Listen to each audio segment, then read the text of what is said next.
नम परमकल्याण नम परममंगल वासुदेवाय शांताय यदूनां पतये नमः।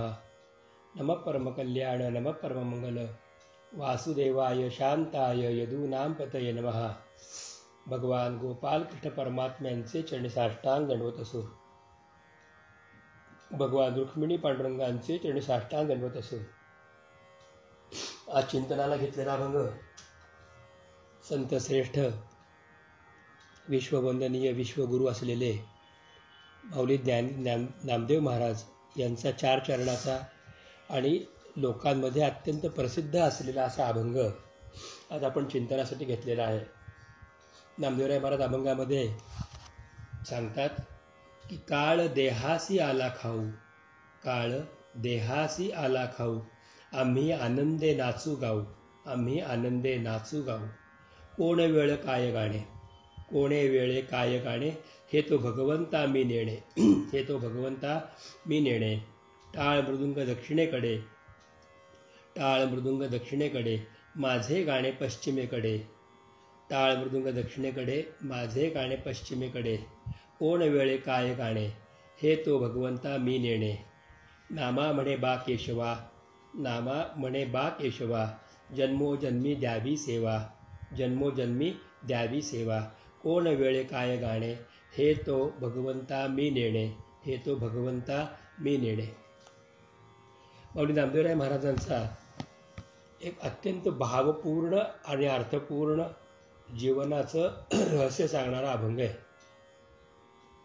नामदेवराय महाराज आम्हाला एक जाणीव करून देतात की हा काळ जो आहे म्हणजे तो आपल्याबरोबर चालणारा आहे, तो आपला मित्र असतो, सवंगडी असतो, आदर्श शिक्षक आहे किंवा आपल्याला योग्य त्या मार्गावरती घेऊन जाणारा कठोर असा मित्रसुद्धा आहे।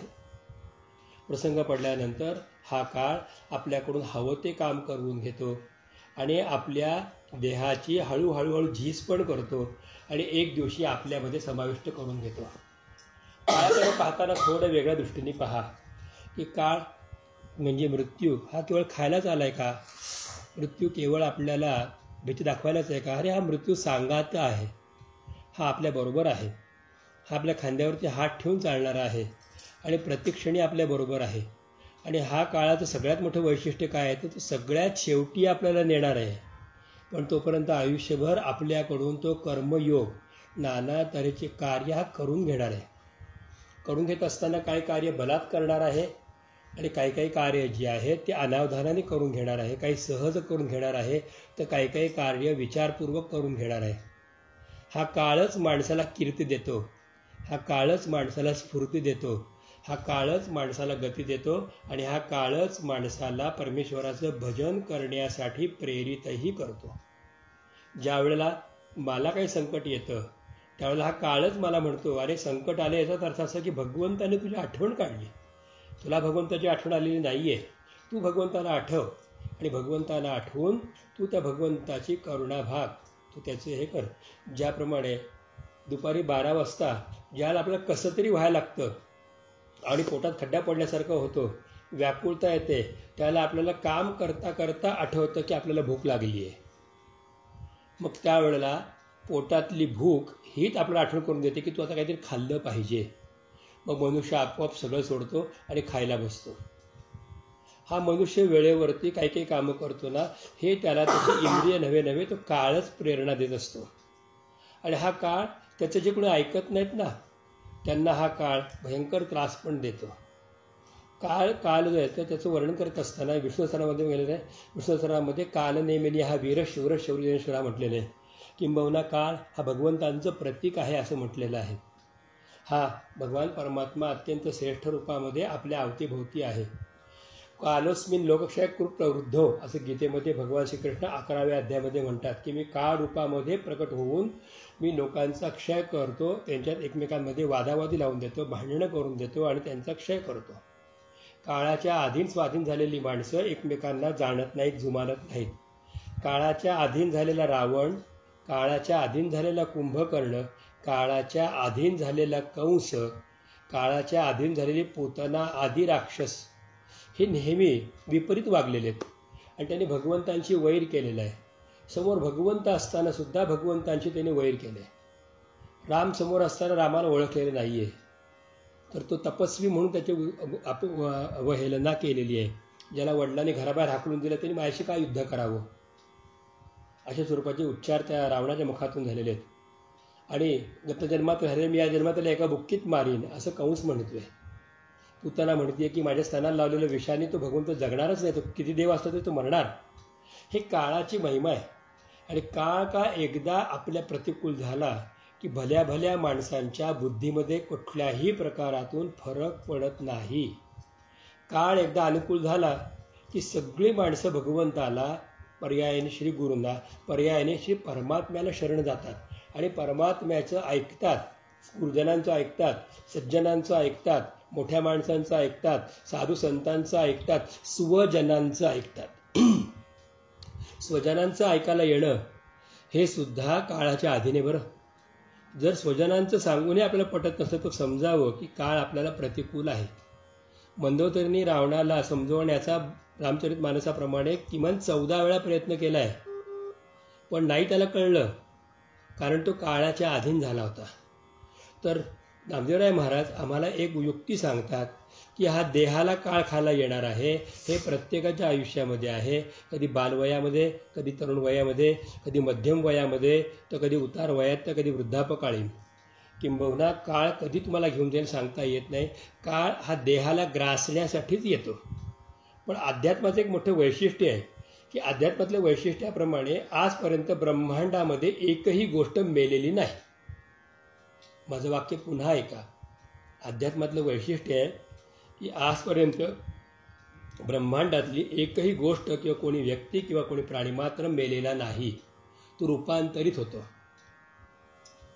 त्याचं रूप पालटतं आणि दुसऱ्या रूपामध्ये तो परिणत होतो.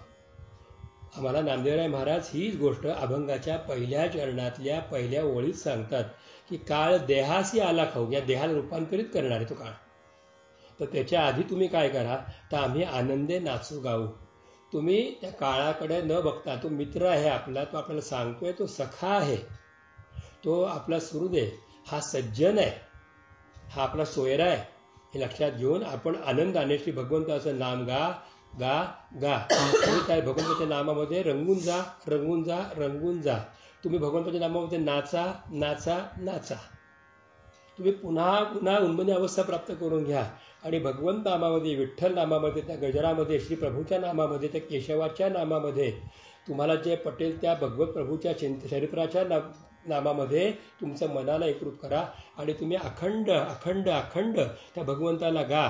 कारण काळाचं काम देहाचा विनाश करणे आहे आणि अंतरंगातल्या आत्म्याला परमात्म्याकडे घेऊन जाणे आहे. कारण काळ हा विनाश करतो तो देहाचा, पण तो परिणित करतो तो दुसऱ्या रूपामध्ये. हे कधी विसरता कामा नये. म्हणून ते भगवंताला गा, तुम्ही नाचा, तुम्ही गा. आणि म्हणून ते सांगतात की आम्ही म्हणजे कोण. नामदेवराय महाराज म्हणतात की आम्ही आनंदे नाचू. आम्ही म्हणजे कोण, आम्ही म्हणजे विष्णुदास, त्या भगवंताचे दास, त्या पांडुरंगाचे दास, त्या केशवाचे दास. आम्ही आमची जिव्हा, आमचं शरीर, आमचं मन, आमचं प्राक्तन, आमची बुद्धी, आमचं सर्वस्व त्याच्या चरणी वाहिलेलं आहे. मग त्याच्या नावाने आम्ही जय जयकार करू, आम्ही नाचू गाऊ करू. मी तुम्हाला एक छोटंसं सांगितलं सगळ्यांना, तर ऐकणाऱ्या माणसाने माझं जे एक गोष्ट जर नीट लक्षात घेतली ना, तर मलाही कृतकृत्य झाल्याचं काय वाटेल आणि तुम्ही पण धन्य व्हाल. एकच गोष्ट करा, तुम्ही हॉटेलमध्ये जेवा, घरी जेवा, कुठेही जेवा, जेवणाच्या आधी भगवंताचं नाम मनातल्या मनात तरी घ्या. आणि एक प्रयत्न करा की एकदा कुठेतरी एक क्षण असा येऊ देत, तुम्ही कोणाशी बोलता बोलता सुद्धा मनातल्या मनात का होईना पण भगवंताचं गुणवर्णन करून, त्याच्यामुळे ही भाकरी मी खातोय, तो पोटामध्ये आहे, तो पचवतोय, मुळे सगळं होत आहे असं म्हणून त्याचं तुम्ही नाव मनातल्या मनात तरी घ्या. पूर्वीच्या काळी पंक्ती बसल्यानंतर देवाचं नाव तर जय जयकार व्हायचा. आता जय जयकाराचा अभाव झाला आणि त्यामुळे विकारांचा स्वभाव झालेला आहे.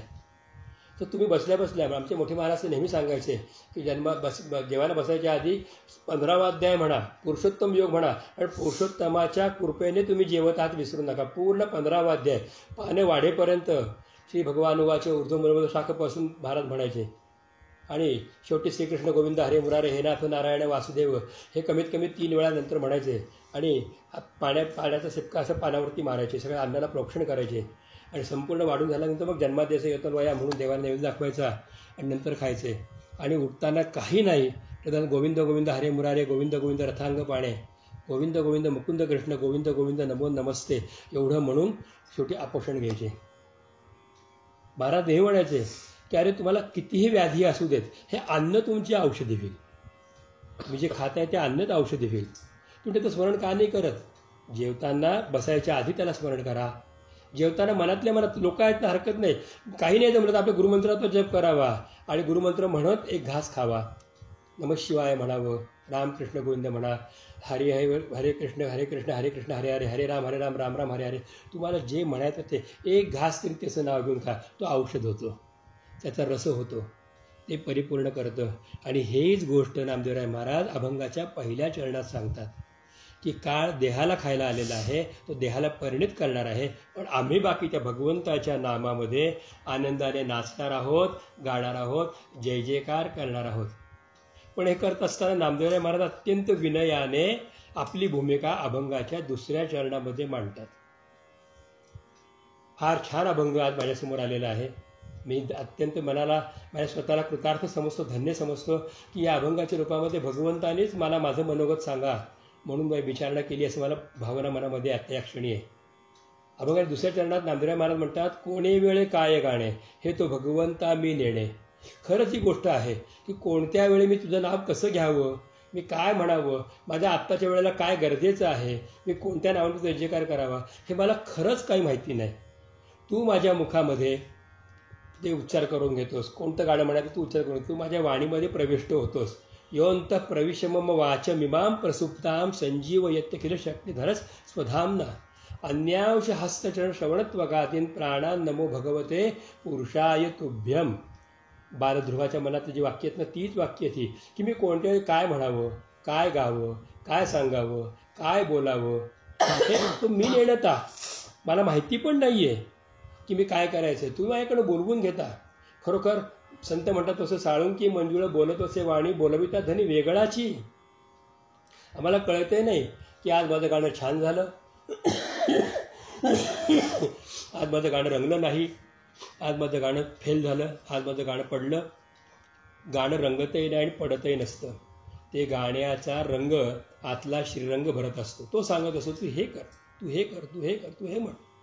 वेळेला काय म्हणायचं, आता रामरक्षा म्हणायची आहे, वेळेला विष्णू सहस्रनाम म्हणायचं आहे, वेळेला नामस्मरण करायचं आहे, वेळेला जप करायचा आहे, वेळेला काय करायचं आहे. तो आत बसलेला परमात्मा कूटस्थ क्षर, तो कूटस्थ जो भगवंत आहे ना, तो कूटस्थ भगवंत आम्हाला ती प्रेरणा देत असतो की आता तू हे कर, आता तू हे कर, आता तू हे कर. साधी गोष्ट आहे. त्याला एक अगदी साधा सोपा तुम्हाला उदाहरण सांगतो, तुम्ही समजावून घ्या. तुम्ही जेवायला बसलेला आहात, पानामध्ये 7-8 पदार्थ आहेत. कोणता पदार्थ तर तुम्ही उचलायचा आणि कोणता पदार्थ तुम्ही खायचा हे पण तुमच्या हातामध्ये नाही आहे. आतली प्रेरणा जेव्हा देते ना, त्याला आपण पोळीला चटणी लावतो. नाही तर काही काही लोकांना चिवडच म्हणजे कोंबडीसारखं जेवायची सवय असते. ते पोळी बुडवतात, ते आमटी ते बुडवतील, चटणी ते बुडवतील, भाजी ते बुडवतील, ते गोतांबी करून म्हैस ज्याप्रमाणे सगळंच खाते ना तसं जेवतात. तर हे जे आहे हे म्हशीचं खाणं म्हणजे याचा अर्थ अजून आपल्यावरती जो आतल्या परमात्म्याची कृपा आपण करून घ्यायची आहे. तो आम्हाला सांगतो की अरे ही चव घेऊन बघ, ती चव घेऊन बघ, ती चव घेऊन बघ. संसारामध्ये वेगवेगळ्या चवी भगवंत देतो. कधीतरी कटू खाऊन बघ. आईने पाडव्याच्या दिवशी तो आम्हाला कडुलिंबाची चटणी खायला लावतो. काही कारण असेल त्याचं, काहीतरी कारण असेल त्याचं की पाडव्याला आम्हाला तो कडुलिंबाची चटणी का खायला लावतो. आईने दिवाळीत आम्हाला भाकरी खायला सांगतो, काहीतरी कारण असेल त्याचं. प्रत्येक वेळेला आम्हाला वेगवेगळं सांगतो तो. जसं संक्रांत आली की तो म्हणतो की तुम्ही तिळाची वडी खा, धनुर्मास आला की तो म्हणतो खिचडी खा, बाजरीची भाकरी खा, तुम्ही तूप खा, तुम्ही हे घ्या, हे तो सांगत असतो.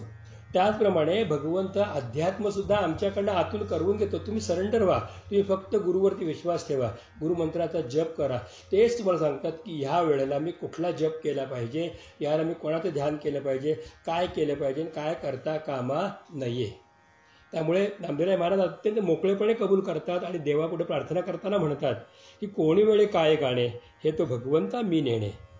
कोणत्या वेळेला काय गायचं आणि तुझी स्तुती कशी करायची तुला हाक कशी मारायची, तुझ्यासाठी काय करायचं ते मला जाणत नाही. अरे त्या गजेंद्राला कुठं माहिती होतं, पण पूर्वजन्मामध्ये केलेली स्मृती त्याला आली आणि त्यांनी सुंदररित्या गायन केलं, भगवंताचं गुणवर्णन केलं. प्रल्हादजी महाराज जन्मजन्माची स्तुती गातात आणि श्री भगवंताला गातात. हे सगळ्या संतांचं मोठं वैशिष्ट्य आहे की संत त्या वेळेला त्या गोष्टी गात असतात आणि त्या वेळेला ते बोलतात, पण त्यांचं बोलणं समयोचित असतं. तर समय म्हणजे कोण, समय म्हणजे काय, तर समय म्हणजेच काळ. हाच काळ आमच्याकडून या सगळ्या गोष्टी करवून घेतो. मग ज्या वेळेला आम्ही प्रकृतीच्या अधीन होतो, विषयांच्या अधीन होतो, विकारांच्या अधीन होतो, त्यावेळेला हा काळ आमच्याकडून विपरीत घडवून घेतो. पण ज्याला आम्ही भगवंतांच्या चरणाला शरणागत होतो, ज्याला प्रभू चरणाला तिथं आम्ही समर्पित होतो, त्यावेळेला तो आमच्याकडून यथायोग्य अशा पद्धतीने सेवाही करवून घेतो. आमची ताकद तरी काय आहे की तुळशीपत्र उचलावं आणि भगवंतांच्या चरणावरती व्हावं. तुळशीपत्र उचलण्या इतकी सुद्धा पात्रता आपल्या हातामध्ये नाही आहे. भक्तजन हो, मी अत्यंत विनयाने सांगतो की तुळशीपत्र उचलून देवावरती अर्पण करण्या इतकी सुद्धा पात्रता किंवा शक्ती आपल्यामध्ये नाही आहे. तो आपल्याकडनंही करवून घेतो. वेळेवरती तुळशीपत्र उचलायला लावतो, वेळेवरती भगवंताचं नाव घ्यायला सांगतो, वेळेवरती सर्व प्रहरणात ओम नम इति म्हणून तो चरणावरती वाहून घेतो. तो वाहून घेतो म्हणून या गोष्टी घडतात. त्यामुळे अभंगाच्या दुसऱ्या चरणात काळाचा महिमा वर्णन करून सांगत असताना सांगतात की काळ म्हणजे भगवंत जर आम्हाला विपरीत बुद्धी देत असेल तर समजावं की आम्ही भगवंतांच्या मनाप्रमाणे वागत नाही. पण ज्याला काळ आम्हाला सुपरिचित बुद्धी, समर्पणाची बुद्धी देतो, त्यावेळेला त्या काळाच्या ओघामध्ये आम्ही पुष्कळ देवाची सेवा करू शकतो. तुमची सेवा करण्याची सामर्थ्यसुद्धा तुम्हीच काळ या रूपामध्ये आम्हाला देत असता. अभंगाच्या दुसऱ्या चरणाचा हा फार मोठा आशय आहे बरं. तिसऱ्या चरणामध्ये फार छान सांगितले. या अभंगाचा क्लायमॅक्स आहे हा. टाळ मृदुंग दक्षिणेकडे, माझे गाणे पश्चिमेकडे. आपण थोडंसं यासाठी 2-3 वेगवेगळे उदाहरणं घेतल्याशिवाय ही गोष्ट कळणार नाही. सगळ्यात पहिल्यांदा असं आहे की ह्या अभंगाची सुरुवात किंवा या अभंगाची रूपरेषा तुम्ही पाहिली पाहिजे. ज्या वेळेला नामदेवराय महाराज कीर्तनं करत करत करत औंढ्या नागनाथापर्यंत पोहोचले होते आणि त्यावेळेला त्यांच्या कीर्तन करत असताना त्यांना विप्रवरांनी भगवंतांच्या देवळाच्या पाठीमागं उभारून कीर्तन करायला भाग पाडलं. ते पाठीमागं उभारून भाग कीर्तन करत असताना त्यांच्या त्या कीर्तनाला, देवप्रसंगाला अख्खं देऊळ फिरलं. पण आपण तिकडे गेल्यानंतर आजही नंदी उलट्या बाजूला दिसतो आणि महादेवाचं देवाचं तोंड दुसरीकडे दिसतं. पण हे सगळं सर्वसाधारणपणे काय असतं की त्यावेळेला ते एकदम फिरलं. या ठिकाणी कशी गोष्ट असते की सगळ्या ठिकाणी भगवंतांचं तोंड हे नेहमी पूर्वाभिमुख असतं. देव पूर्वेला जर तोंड करून उभा असेल तर कीर्तनकार हा नेहमी पश्चिमेला तोंड करून उभा असतो. जर देवाचं तोंड पूर्वेला असेल तर कीर्तनकाराचं तोंड नेहमी पश्चिमेला असतं, कारण तो देवाच्या समोर उभा राहून कीर्तन करत असतो. देवाला समोर पाहत देवासाठी गात असतो, कीर्तन करत असतो. आणि त्याच्या समोर उभा राहिल्या कारणामुळे गंमत कशी होते की बरोबर त्याच्या म्हणजे देवाच्या दक्षिण दिशेला टाळ मृदुंगवाले बसलेले असतात. कीर्तनकाराच्या उजव्या हाताला येतात, ते पेटी तबलावाले येतात आणि त्यावेळेला तो पेटी तबलावाल्यांना आपल्या बाजूला घेतो, बघतो. बरोबर आपण कल्पना करा, आपण गृहीत धरा आपण केशवदत्त महाराजांच्या मंदिरामध्ये आहोत, केशवदत्त महाराजांच्याकडे तोंड करत आहोत. त्यावेळेला वाजवणारा तबला, मृदुंग, टाळ हे नेहमी आपल्या उजव्या हातात, कीर्तनकाराच्या उजव्याला येतात, म्हणजे दक्षिणेला येतात. म्हणजे देवळाच्या दक्षिण दिशेला ह्या स्वरूपाची बाजू येते. आपण ह्याच्यातलं नेमकं रहस्य काय आहे तर दक्षिण या शब्दाचा अर्थ उजवं असं आहे. तर भगवंताची भक्ती करत असताना टाळ मृदुंग हे उजवीकडे आहेत. म्हणजे प्राधान्यतेने आहेत, पण हे खरंच प्राधान्य आहे का? म्हणजे टाळ मृदुंगांच्यामुळेच कीर्तन होतं का? टाळ मृदुंगामुळे भजन होतं का? टाळ मृदुंगामुळेच भक्ती होते का? टाळ मृदुंगाच्यामुळेच आपल्याला सर्वस्व मिळतं का? तर नाही. तर टाळ मृदुंग हे फक्त साथीदार आहेत.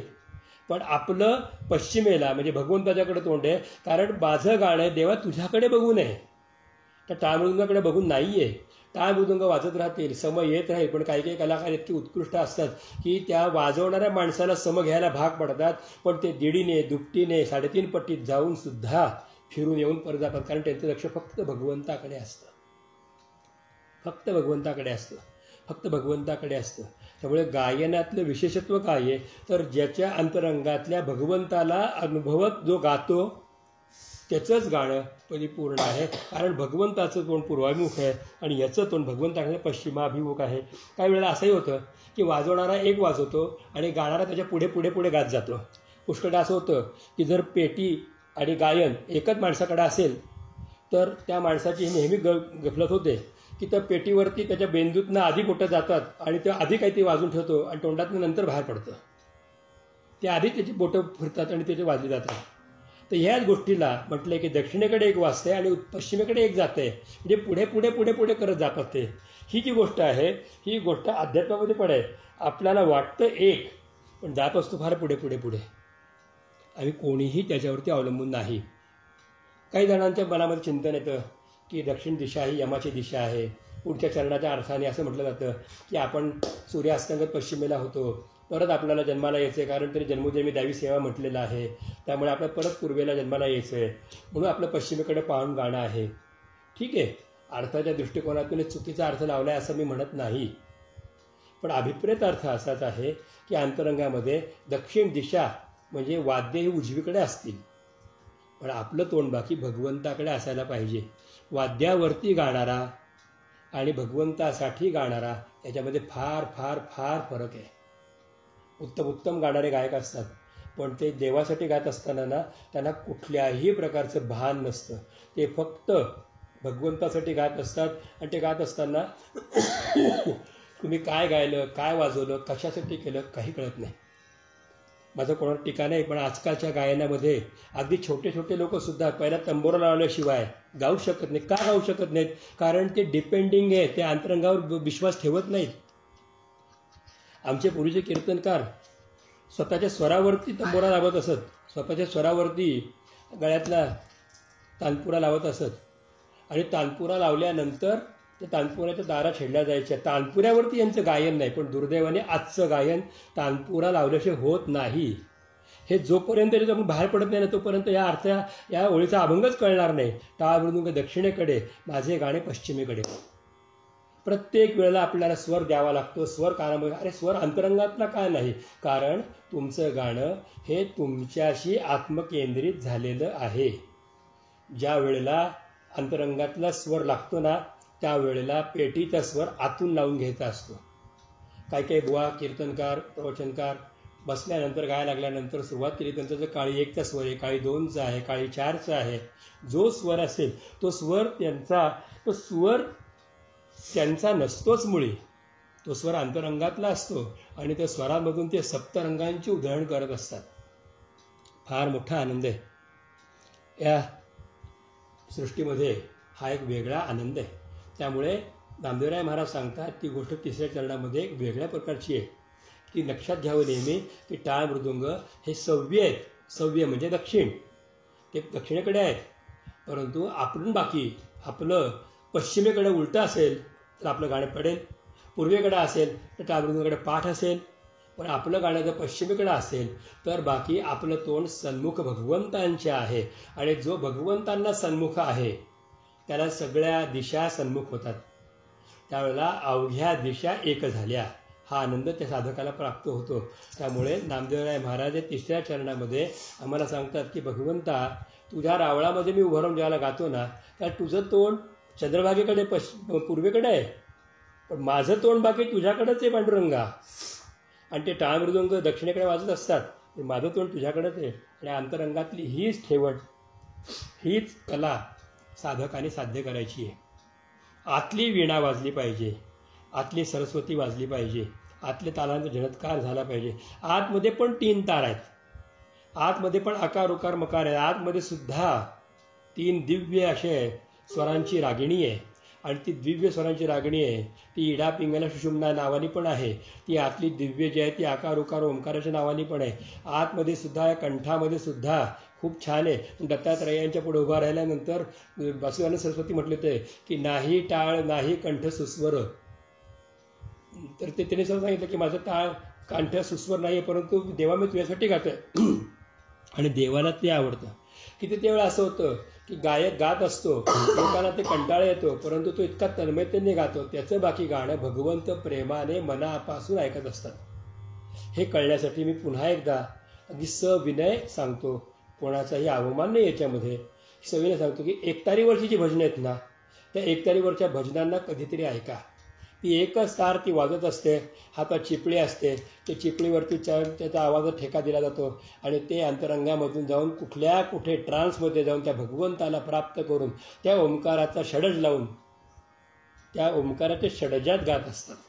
हा एक दिव्य अनुभव आहे, हे साधकाने घेतला पाहिजे. आणि हा अनुभव घेतलेला आणि गाणारा जी एक व्यक्तीचं नाव मी आवर्जून सांगतो, ते व्यक्ती म्हणजे कुमार गंधर्व, की ज्यांचा हा ओंकाराचा नाद इतका होता की ते आजारी असताना त्यांनी इतकं ते ओंकाराच्या नादावरती अभ्यास केला होता.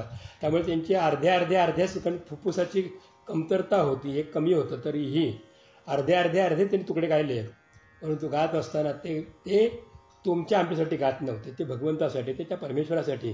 म्हणून त्यांची निर्गुण भजनामध्ये पांढरी पाच वरती सुद्धा त्यांनी गायली आणि अत्यंत वेगळ्या तऱ्हेने हीच गोष्ट जी आहे ती भगवंताकडे पाहून गाणारे आजचे साधक जर त्यांनी माझं हे प्रवचन ऐकून तंबोऱ्यावरचा विश्वास जरा कमी करून अंतरंगातल्या भगवंतावर विश्वास ठेवला ना, तर माझ्या या बोलण्याचा सार्थक होईल. तुम्ही कधी प्रयत्न करून बघा की आतला स्वर लावा, आतला स्वर आपल्या कानाने ऐका, म्हणजे कळेल की कोणत्या वेळेला काय गायचं हे मी ठरवत नाही, हा भगवंत ठरवतो.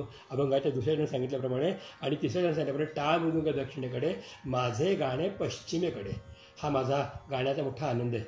नामदेवराय महाराज म्हणतात की नामा म्हणे केशवा जन्मोजन्मी द्यावी, नामा म्हणे बा केशवा. इथं बा म्हटले, बा हा शब्द दोन बाबतीत वापरला जातो. एक बा म्हणजे अर्ज, विनंती, किंवा लहान मुलांना समजून अरे बाबा असं करू नको रे.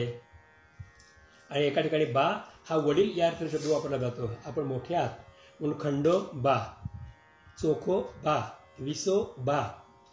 तर हे तर बा मोठ्या माणसाला वापरला जातो. म्हणजे ताप शब्द एक संस्कृतमधला असा आहे की तो पुत्राला, शिष्याला आणि पित्याला तिघांनाही वापरला जातो. तसा हा बा शब्द आहे. तिथं बा केशवा म्हणजे भगवंता, हे परमेश्वरा, हे दयागणा, हे हृदयस्थ प्रभो, मला हा जो आनंद आहे हा आनंद मिळण्यासाठी जन्मोजन्मी तुझी सेवा करण्याचं भाग्य लाभू देत. मला जन्मोजन्म कुठलीही जन्म घ्यावे लागू देत. भवे भवे यथा भक्ती पादयो स्तव जायते. माझं जे काय व्हायचं ते होऊ देत. परंतु एकच गोष्ट की मला नामसंकीर्तन करण्यासाठी, नामसंकीर्तनम यस्य सर्व पाप प्रणाशन प्रणाम दुःख शमनस्तन नमामि हरिपर, मला प्रत्येक क्षणी तुला गायची संधी मिळू देत.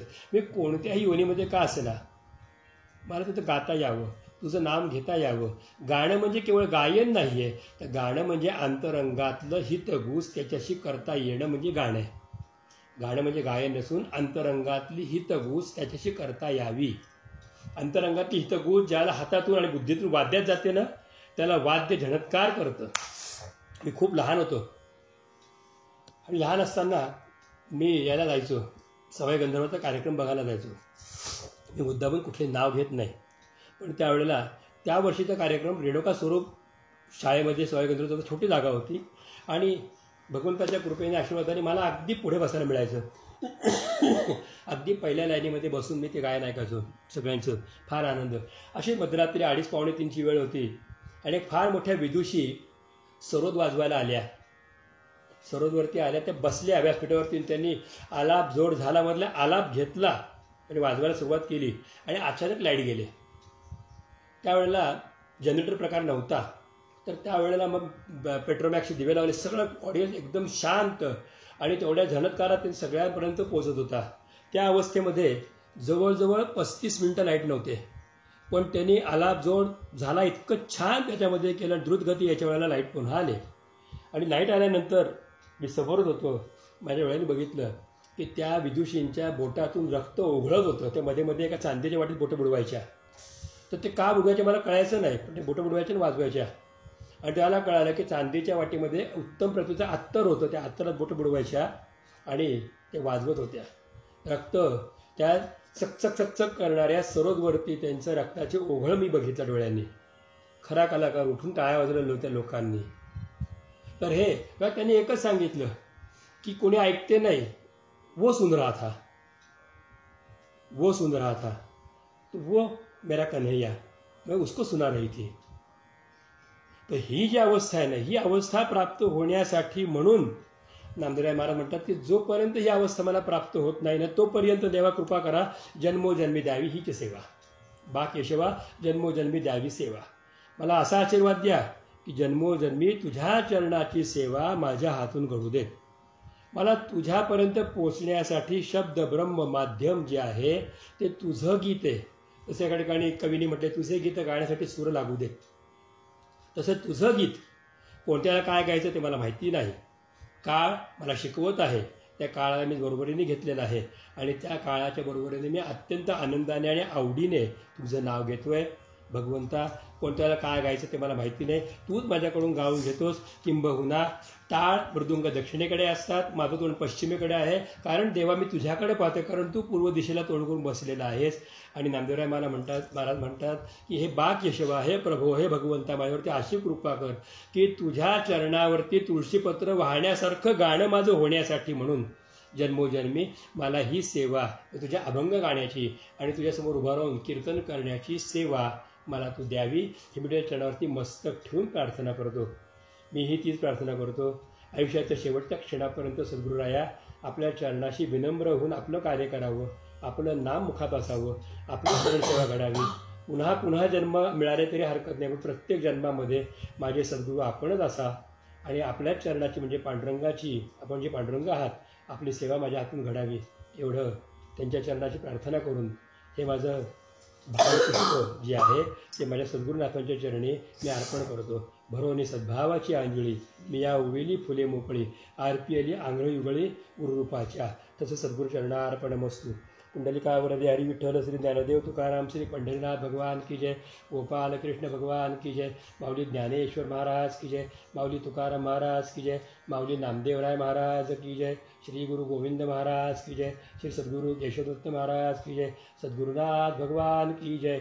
सर्व संतन की जय. जय गोपाल कृष्ण भगवान की जय. सर्वांना माझा अत्यंत विनयाने प्रेमपूर्वक जय श्री कृष्ण, जय श्री कृष्ण, जय श्री कृष्ण.